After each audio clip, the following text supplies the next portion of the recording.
Hi, everybody. Alita Hernandez, Spanglish Entertainment. I have another guest for you today. His name is Troy Duell, and he is a health educator from Centurion Labs. And we're talking cancer today. Okay, something very serious. You know that cancer is the second largest, second leading cause of death amongst people, both genders. And for men, the prostate gland, which is a walnut-sized organ on the lower abdomen, it's a small organ there.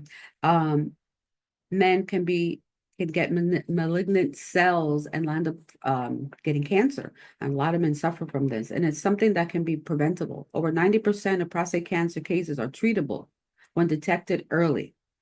Okay, but you have to do preventative measures. So today, Mr. Troy Duell, he's going to be talking about preventive measures to prevent prostate cancer, about alcohol consumption, food, things that you can do to prevent it and not have to go through this issue with the prostate cancer, not worry about it. And one thing too for men, please go get an annual checkup. You don't have to go, I mean, at least an annual checkup. One time, just go one time, get it checked out. Boom, you're done. Okay, same way like women have to get mammograms to be checked to make sure prevent breast cancer. We have to do the same thing, and it's very unpleasant. Okay, I don't think it's that unpleasant for men as it is for women. I don't know. I'm not a man. I don't know. But let's talk to Troy. He's going to come in now, and we're going to talk prostate cancer and men's health and how we can help you guys. Hey everybody, Alita Hernandez here again, Spanglish Entertainment. Today we are talking about health and men's health specifically. So we have our expert here, guest Troy Duell. So welcome, Troy. How are you today? Good, Alita. How are you? I'm great. I'm great. I'm looking forward to talking about this topic because I think men are the worst, right? Men Hmm. don't want to go to the doctor. They No, don't we want to don't. take care of their health. And this is very important. We're talking about men's prostate health and about cancer. So, how did you get into this field, first of all? Well, it was health in general was always something that I was interested in, probably since I was a young kid, but then got into college and playing sports and always wanted to know what could I do to really get better and better performance Right. from a physical standpoint and things like that. But then prostate health in particular, it was something that my uncle in about 2010 ended up dying of from prostate cancer. So it was one of those things that really kind of shook me and said, "Hey, what can we do? Are there ways to prevent it?" And because he's a relative, obviously that increases the odds and incidence of me even having it. Wow. Yeah, it's always when it hits home, it's like it triggers something, doesn't it? It definitely does. It definitely does. It's a wake up call for all of us to kind of go, all right, how am I living my life? Are there things that I can do to change to help me and my body better prepare for some health crisis or issue that comes up? Exactly. And it's like everything else, heart disease, all these different things that we have out there that they're preventable. They So really are. it's unfortunately we have to go through a traumatic experience. Like I went through it 8 years ago. I had a stroke and Mm. that changed my whole life. So now I'm healthier, I'm a better person now, understanding. And that's why I bring these subjects to people out here because especially men. I know several men that had prostate cancer, have had surgery. And you tell me, when you have the prostate, even though it's a small little organ, I see it's like a walnut size, right? It's a Hmm. small organ, but if you have cancer there, that's going to spread to other parts of your body, isn't it? It definitely can. And the beauty of the whole thing is we know now if you can catch it soon enough Right. that they do a great job and medical procedures are such that it can limit it from being a death sentence, really. So it's all about prevention. It's all about recognizing the signs and symptoms because, like you say, it is that walnut-sized gland that kind of wraps around the seminal vesicles. So you start to have issues with urination, you start to have issues with your love life, and other things like that that are really telltale signs that, hey, I've got some kind of issue going on. And it's really pretty simple if you start to minimize it to just recognizing, hey, something's not working right in my body. And from there, if we're not too stubborn as a man, then we go to the doctor and make that decision because we know something's not right. Yeah, yeah, and it's very important. Like I was saying Yes, before, before you came in, I was talking about how it's a preventative thing that you need to check yourself. You need to go to the doctor, get it checked. The same way women go, we get mammograms done. That that's they right. urge us to do that just to make sure nothing has changed, to get a baseline, and then see that nothing's changed, that we haven't developed something. And food is important, right? I believe food is important. What you eat and what you shouldn't eat. Absolutely. And I think you mentioned it earlier. It doesn't matter whether it's prostate health or cardiovascular health or diabetes or anything else, diet and lifestyle make a huge difference. And prostate health is no different. I always say that your mom probably had it right when she said you need to be eating your fruits and vegetables because she knew, and you need to be taking your vitamins because she knew those things intuitively were really, really good for us. And unfortunately, we've gotten to a point in our society with whatever foods we eat that those processed foods, the prepackaged foods, the fast food, everything that's so easy and makes it readily available for us, we have to really start making a conscious effort to avoid because those things are really going to have a long-term detrimental effect on our health. And simple things when you go out to eat and you maybe go get that hamburger, instead of getting a side of fries, go ahead and just get a side salad with it. May not feel as masculine the first few times you do it, but I promise you, your body is going to be very, very thankful in the long run. And once you do that, I think you'll end up getting into a habit that you can start changing and hopefully make a big effect on your health. Now, what about beer? There's a lot of beer Mm. drinkers out there. Are there different types of beers that would be better than other ones, or is it just alcohol in general is just not good, right? Yeah, I mean, alcohol as a whole is not good, but unfortunately, beer in particular is not good because we know that hops are really an irritant on the prostate. Mm, So that is definitely the bad news when we're talking about the prostate and prostate health is they recommend if you're starting to have some issues in your prostate, really limiting your beer intake or cutting it out altogether, as well as the alcohol intake, because you're already having an issue down there with maybe frequent urination. But the on the flip side, the positive piece is a healthy love life. The more often that a man has a love life, the better off it is. With the one caveat of in the study that they showed that multiple partners is not a good thing. So you want to have a healthy love life with your wife or partner and leave it at that. mm. So that's the good news when it comes to prostate health. We gave some bad news on the beer piece and the alcohol, Right. but Well, you get more definitely love. good news on the other. That's right. So For more the love, men. less beer. You got it. You got it. That's the way we've got to do it. And That's right. when you mentioned earlier some of the signs and symptoms that were out there, and I've kind of broken it down into four that you want to look at. So there are three F's and one B. So the first is frequency. So if you are having to wake up in the middle of the night and you're having to pee more often than maybe you normally do, then that's a sign that something could be going on within your prostate itself. Flow would be the second. So if you're unable to have a steady stream of urine when you're peeing and you have to start and stop, or it takes a long time for you to start to pee, that can be a sign.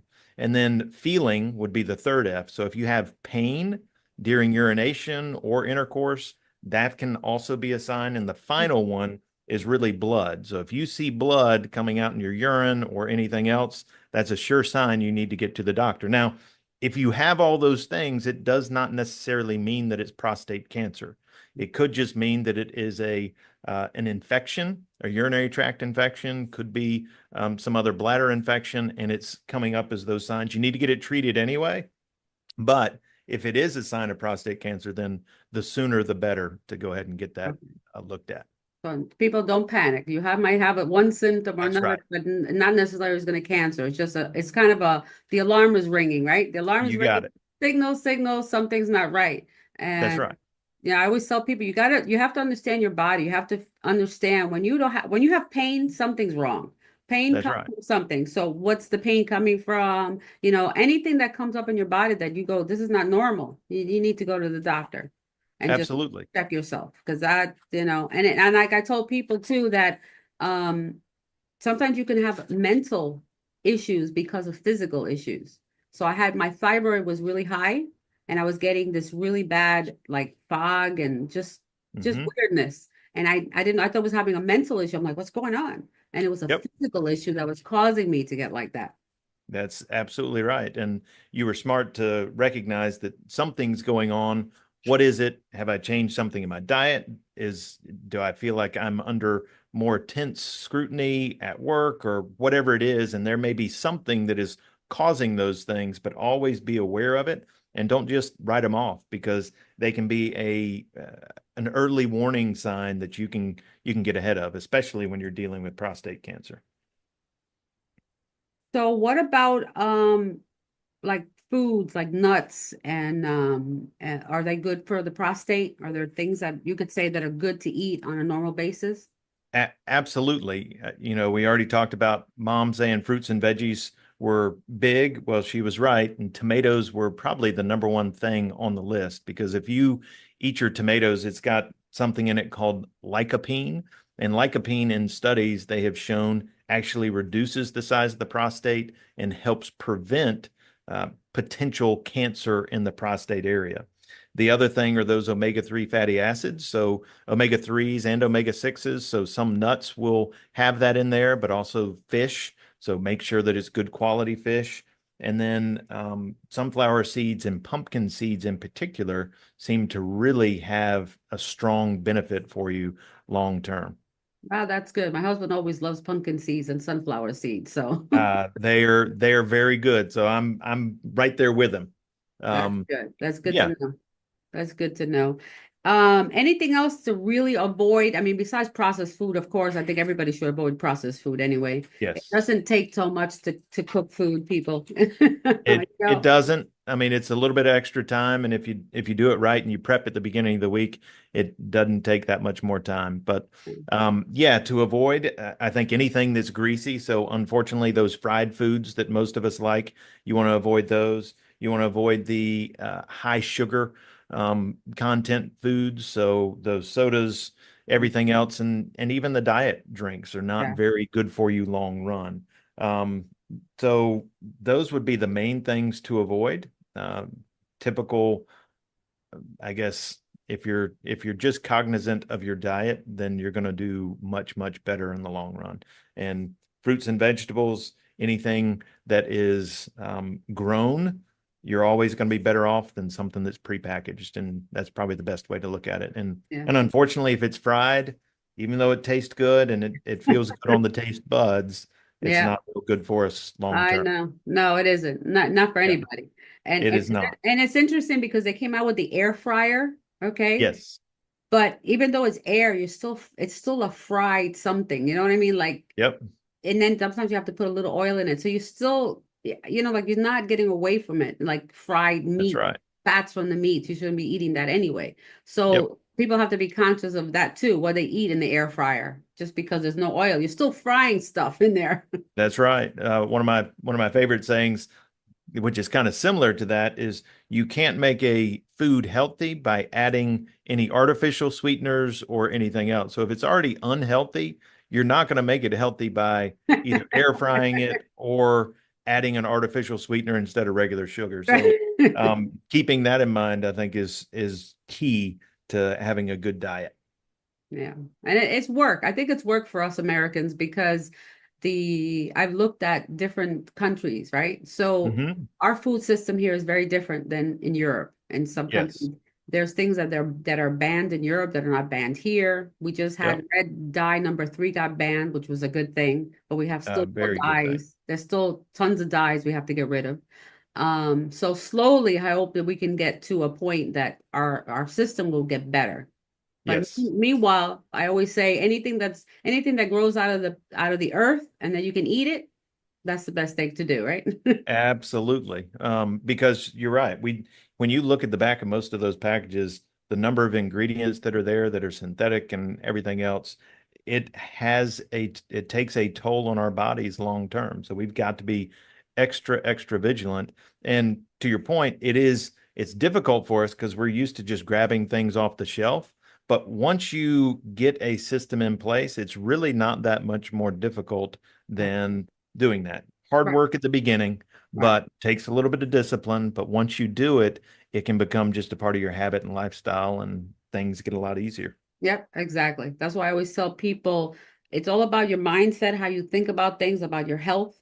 So That's right. I had a situation that I had to decide, do I want to live or die? My status of my health was really bad. Hmm. So once you change your mind that you want to get healthier, it took a while. It's taken me, years. But the sugar was the worst. I think the sugar is the worst thing to get rid of, like to get rid of the habit of putting sugar.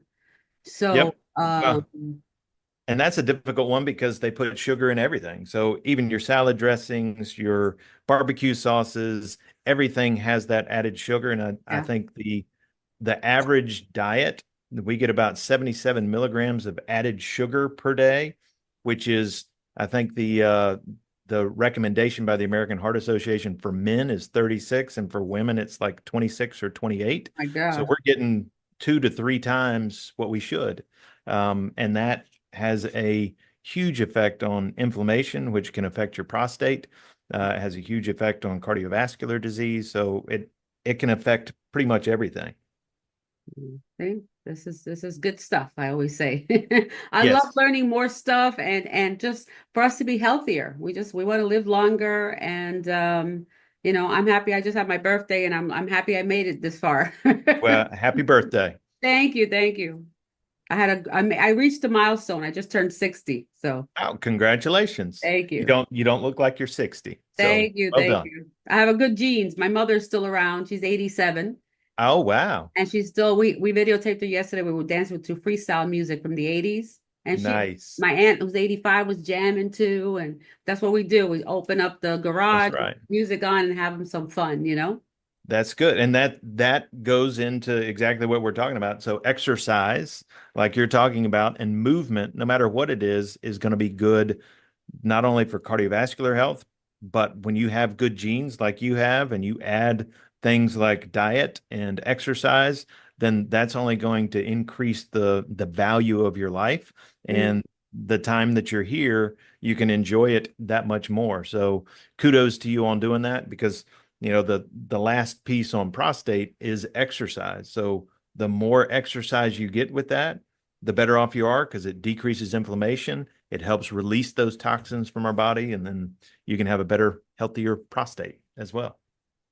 I know, guys, be happy. More love and less That's beer. right. That's right. That's right. That's the way to do it. Hey, that's the way to do it. That's what they always talk about that. I've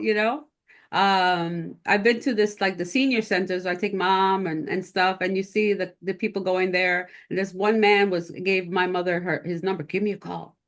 My mom's like, what? She's like, what? Give me a call. He said he wants to take you out to dinner. She's like, yeah, okay, whatever. Like, what is he That's talking great. about? Yeah, it was so Yeah, funny. I go, Mom, you still got it. You still got it, Mom. that's right. That's right. And then if she goes out there and starts dancing, who knows how many people Oh, giving her my calls. mother dances. She's danced all her life. She's a musician. She's a pianist. And Really? yeah, and she's danced all her life and she still got rhythm and she got her moves. And I'm blessed That's that awesome. she can do that. And that's why I tell people it's never too late. You can go walk. My mother walks every day, like 5 times a day. She goes up and down the street. She comes back. She gets her That's sun. right. Vitamin D content. Vitamin D is perfect and she gets sun every single day. That is good. And you So guys being in Florida, it makes it a lot easier to get your vitamin D than the rest of the country, who's a little further north and a little yeah, cooler. yeah, But kudos to you for getting out, because you're right. The more you can do that, the less you're reliant on the medical community, the government, whatever it is, because right. you're able to live your life unencumbered by disease or uh, any other healthcare crisis that could come up, Yeah. and you can avoid. So that's great. Yeah, at least physically. Unfortunately, they have, some memory issues and things like that.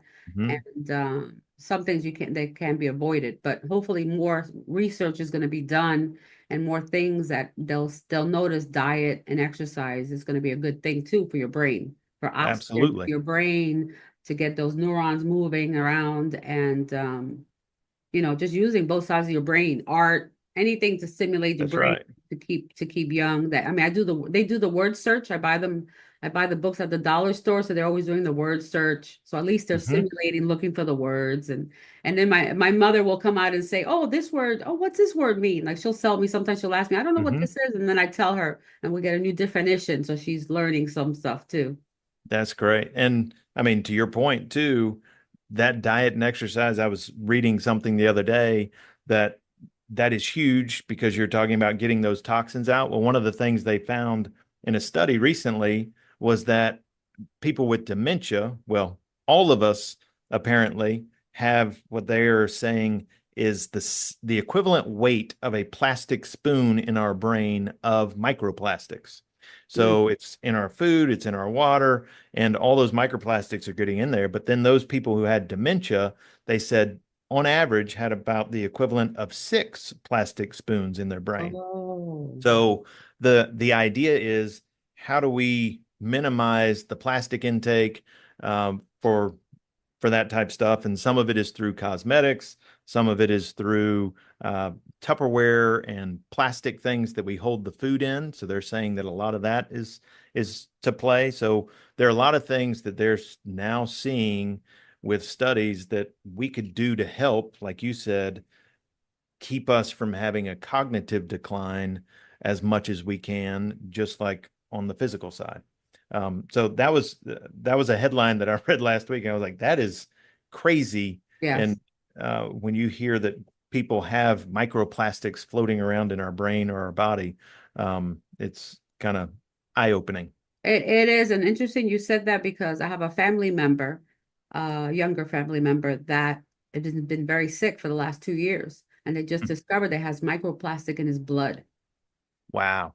So they have to do these infusions basically to like filter his blood out and do things Yeah. to get the microplastics out because he was at a point of almost dying because he was Wow. just so sick. His gut health was horrible because Yep. it's all in there. And always eating fast food, always eating outside. And now Hmm. diet change, functional medicine doctor, diet Yep. change completely. No outside food, no processed food, like you said. And basically really monitoring what you eat, eating fruits and vegetables, natural stuff at home Hmm. and he's feeling better. But it's a Good. toll because most doctors are not going to go look. Oh, do you have microplastic? That's right. And that is it's one of those newer things that we've discovered, kind of like all these dyes that we've used for years that Mhm. we thought, hey, there's nothing wrong with them, but unfortunately we're finding that there's a lot that's wrong with them and we need to get rid of them. And we are way behind countries like in Europe or Right. even Asia where they've outlawed those particular dyes and Yeah, microplastics and other things. So yeah, we actually as a family just went and bought those glass containers yeah, to start storing our food because of all the microplastic stuff yeah, that's going around. yeah, exactly. I have a lot of glass containers. I use glass bowls. I try Hmm. to get rid of most of the plastic. Um, Want to get like a filter at the home so I don't have to buy bottled water because that's in Yep, plastic. That's also a problem that's unless you right. buy water in a glass bottle, which costs more money. The brands that Mhm. are more high-end waters are in glass. Yep, Um, I mean, back in the day, my mother used to tell me the times where, like in New York City, right, or any city, you used to get milk in a glass jar. The milkman would come to your door with the milk, that's right, right. in a glass container. I don't know why we stopped. The plastic became easier instead of glass, but glass is so much better. It was, and I'm sure a lot of it is like what we experienced. We had some of those glass containers. My wife was getting something out of the fridge, and it caught on that glass container and it shattered all over the place. So I'm sure it Mm. came from a convenience place and a safety place, but it came with those unintended consequences of, hey, we paid for our convenience and safety by Yeah, having something that's worse on the inside. yeah, yeah. So it's it's not an easy path, but it's but if you make slight changes, I always tell people don't get crazy. You can't That's say, right. okay, I'm gonna quit everything I eat. No, you can't do that because you're gonna go crazy. You That's have right. to like, so if you have ice cream every day, don't eat ice cream. Or if you have a chocolate bar, 4 times a week, don't eat the chocolate bar. Like, right? Yeah, Little things to start adjusting yourself. that's And right. eventually, as my experience, that once you stop a certain thing, you won't crave it anymore. That is so And true. slowly but surely, the sugar cravings will go away. Not that I don't like once in a while, I want some, but I crave dark chocolate. So now Okay. what I do is I get a piece of like 80% cocoa. They're like, how Hmm. can you eat that? I said, I'm used to it. For me, it's Yep. it's great. So I have a little piece, it's a little bitter, but it kills my craving for chocolate. That's right. But So and to your point, all the studies are showing that sugar is like an addiction on the brain. mm, So it reacts in our brain the same way that cocaine does for somebody who's addicted to cocaine.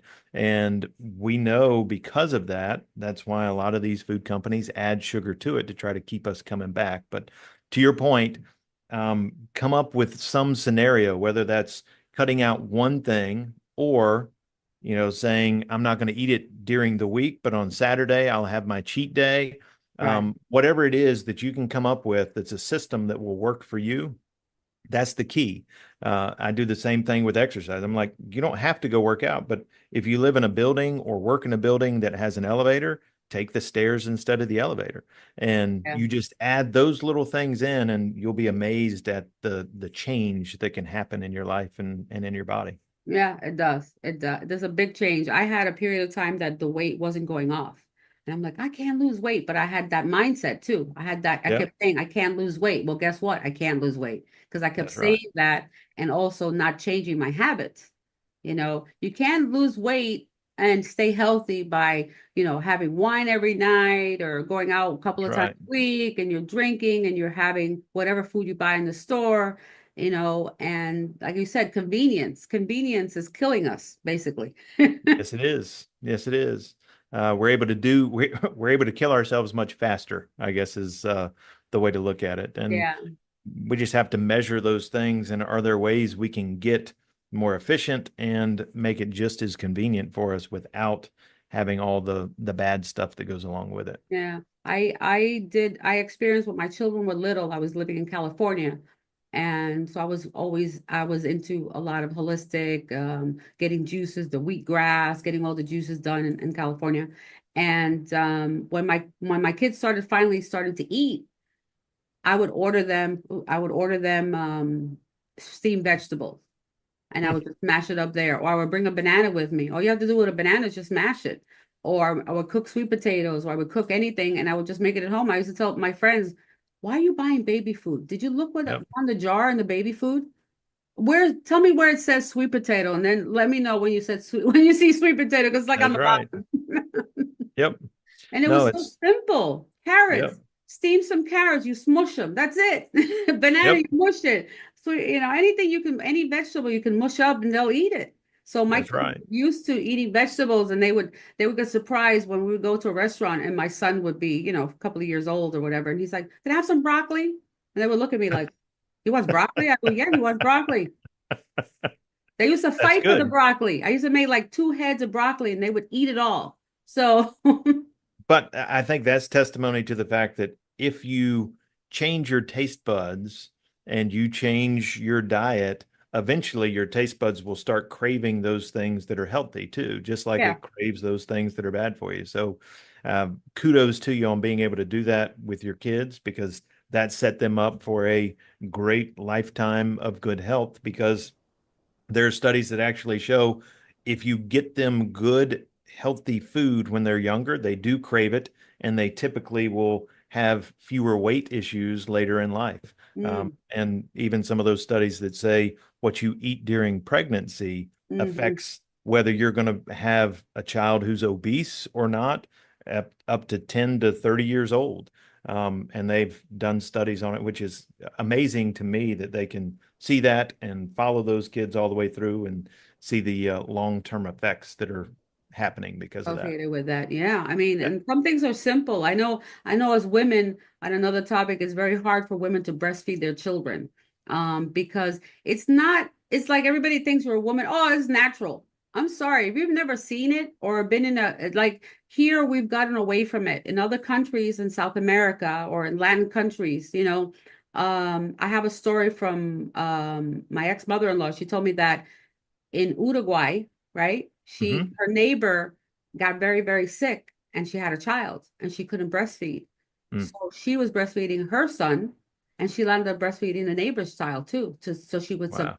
she would live Yeah, because there was no other way. There was no pumps back then. You're looking like, that's right. right? There was no machine that would do it for you or anything. So she literally, and that was very common that women in the village, right, in the town, Mhm. if they were very sick, they would look for another mother to feed their child because there was no formula. There was, Yeah, that's if right. you had breast milk or your child would die. That's right. No, and it reminds me, I was reading the other day in the Old Testament with Moses. It talks about, when they found Moses in the basket floating Right. down the river, she said, "Hey, somebody go get me a mother who can nurse Oh, him." And it ends up obviously being his mom, but that was a common practice, like you're saying, and yeah. that's been the common practice for thousands of years, and Oh, yeah. something that we shouldn't laugh at or scoff at, but also understand that it's not an easy thing to do, even if you're healthy. I know my Oh, yeah. oldest son, my wife didn't have any issues. She was having plenty of milk, but he found a bottle. And once he went to the bottle, he never wanted to go back to the breast milk because Right. it was easy. Yeah. I laughed at him. I was like, you're like a welfare baby. You just want something without having to work for it. Oh, no. So No. that's what I always laughed at him about and talked to him about. But Oh, no, no. I think that is so true. Those things that are hard, we typically in our culture give up really quick Yeah. instead of pushing through it and making it work. Yeah, and it was, I mean, it wasn't simple for me. I had to stick with it, and I decided I'm going to stick with it. I went to groups of other women who were nursing to learn from Yeah, them, different ages. Like you have to talk to other women, you have to get yourself educated in that and know the benefit for it. So I was able to do it for both my children. And my son's like 6'2", one yeah, of them. So he's but I just that I just want to add that because it's important. That's part of health. super And important. I went through a hard time back in the 90s, unbelievably, that I would be somewhere and I would be covered, Yep, blankets and stuff, but people were literally like, "What are you doing?" Like in my face. Like, what is yep, wrong with you? Am I bothering you? yeah. And I think thankfully our culture has gotten better with that, and it doesn't seem to be quite the stereotype that it once was, or the pariah if you see somebody breastfeeding in public, the way that it was. But yes, I agree. I think for years it was taboo Yeah, to see any woman breastfeeding, and I'm like, that's probably the most natural thing that you'll ever we've see. seen. Exactly. Hmm. And we're trying to hide that, but Yeah, um, exactly, exactly. So do you have any other tips? We went through health, we went through limiting the beer, especially because of the yeast of the beer is not mhm. good for the man. I'm sorry, guys, you're gonna have to choose something else to drink when you're watching football. That's right. That's right. I'm Or kind of like in limbo. I love football, so now I'm yes, like in the season, no football. I'm like, what do I do? I have to watch hockey now. I know, and that's about to go out of season too. So Yeah, not a exactly. lot to go on. But I think the final thing is there are two component, well, really three components. One, race is a big piece. We know that if you're African American, you are more likely to have prostate cancer than any other race that's out there. Asians are actually least likely. If you have a family history, in particular, if your dad or brother has it, then you're twice as likely to develop prostate cancer yourself. And then the final thing is really age. So we know that if you're under 40, the likelihood of you having prostate cancer is pretty minimal. So it's about 1 out of 40,000. Once you get over the age of 40 and you're 40 to 59, it's about 1 in 59, or excuse me, 1 in 38 people. Oh, wow. And then over the age of 60, it's 1 out of 15 will develop prostate cancer. So Wow, you that's want a to be small. Really? sure. Yeah. I mean, once you get older, and the reason is your prostate grows until you're about 17, and then it stops growing from 17 until about 40. And for whatever reason, I don't know if it's a hormone that fluctuates in the body and it starts to activate it again. But from the time of 40 until death, and these are all averages, the prostate just continues to grow. And we have to minimize that through the diet, lifestyle, and other things that we talked about. And there are certainly some supplements that you can take that will help with that. So if you've got an issue with it or you have a family history, there are a couple things that you can take, like selenium. We know that selenium has a specific NIH designation saying that it helps prevent prostate cancer, Seleno XL in particular. The lycopene is something else you can take. Saw palmetto, stinging nettles, beta sitosterol, and then pomegranate extract. Those are really some of the better ones that are out there. Yep. So pomegranate has some great benefits that they've found in several studies that will help shrink the size of the prostate if you have an enlarged prostate, and hopefully decrease the times that you're urinating in the middle of the night. So you can buy like the pomegranate extract juice they have, right? Is that Yep. good? So you could do that. And then they also have them in supplement and capsule forms that you could take Okay. those as well. Yep. Okay. That's good. I have it in pill form so people can take it. Yes. Good idea. I didn't know pomegranate. Oh, good. I love Yep. pomegranate. I know pomegranate's good if you get the right one. If you get the wrong ones, they can be a little on the sour and bitter side, but Yeah. if they're not quite right. But But they say a doctor told me that it's good to eat more fruit that's more bitter than sweet, really, because the sweet, like oranges, high sugar. It turns yeah, into sugar. Anything that's really sweet has more sugar, natural sugar. So yes, he told me to take like strawberries. They're sweet and bitter, right? yeah, Strawberry. Any kind of berry is always good, hmm, but have star fruit. Star fruit's another one. yes, The pomegranate, because it has that bitter sweet too. hmm, Anything that's a little more on the bitter side. And even okay, I have papaya tree. So the papayas are sweet, but they have a bitterness to them too. So they have a little, yeah. that's good. Yeah, So yeah, that's I'm really always good. learning. I'm like, I feel like an encyclopedia trying to get more stuff in there. There is a lot to learn for sure. So that's great, and some good feedback. Yeah. So Troy, thank you so much for this insightful conversation. I mean, I hope that men out there and ladies, you listen to this, let your husbands listen to it, your partner out there, let them know they got to take care of this. I know too many people, we're in that age group now, so I know many people have suffered from it and there's no reason for it. There is not. There is definitely not. And if any of your listeners want to go out and learn more about any of that information, you can go to centurion.health. That's CENTURION.HEALTH. And we also have a podcast called Frontline Health Podcast, and we've got lots of things about prostate health and sugar and a lot of the things that we talked about today. So, That's um, yeah, love to have them go there if they wanted to see that or hear more. Yeah, definitely. So check it out because I don't have all that information, but he does. So you can learn more and just get your prostate in good health and live a long life, and you don't have to worry about cancer. And that will also help you in all walks of life because once you get a healthy diet, healthy exercise, doing exercise is going to benefit you 100%, your whole body. That's So right. Because uh, one of our big things is how do we take ownership of our health? Because ultimately, we've got to take ownership of it. I think COVID certainly was the time that we all learned that there are a lot of times we may be alone, and the healthier we are, the better off we're going to be long term. definitely, definitely. I mean, just quickly, in my household, we all got COVID. Um, I didn't even know my aunt got it first. And one day she just got up. One day she got up and she went right back to bed. I'm like, why is my aunt still in bed? When I went to touch her, she was boiling, fever. Hmm. Rushed to the hospital, she had pneumonia. Mm. So then my mother slept with in the same room, so she got it too. So I was Mm. fortunate at their age, they recovered. It was a good 3 months of battle. It took a Yeah. while for the brain to come back because it really got your brain all messed up, the brain Yep. fog. And but they recovered completely. And people see them now, they're like, they had COVID. I go, yep. they had COVID, but they survived. Thank God they survived, Um, and we all did too.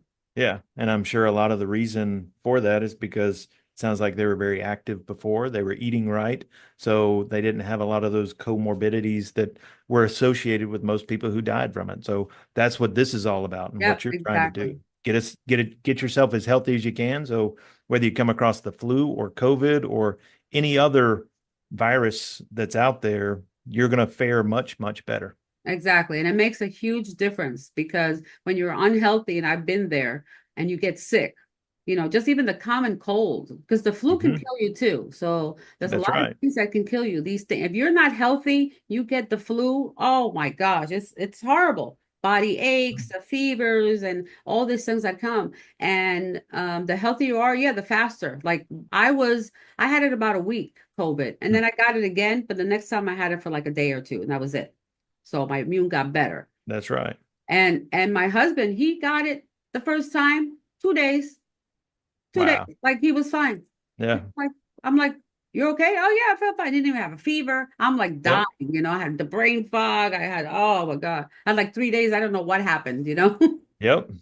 So it makes a difference. It really does. It makes a huge difference. But I appreciate the opportunity to come on and talk for a little bit. Yeah, I appreciate you and thank you for your time. And we'll get this out to all the masses out there.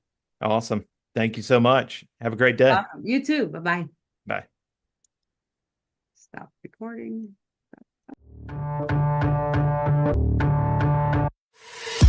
Lovely. So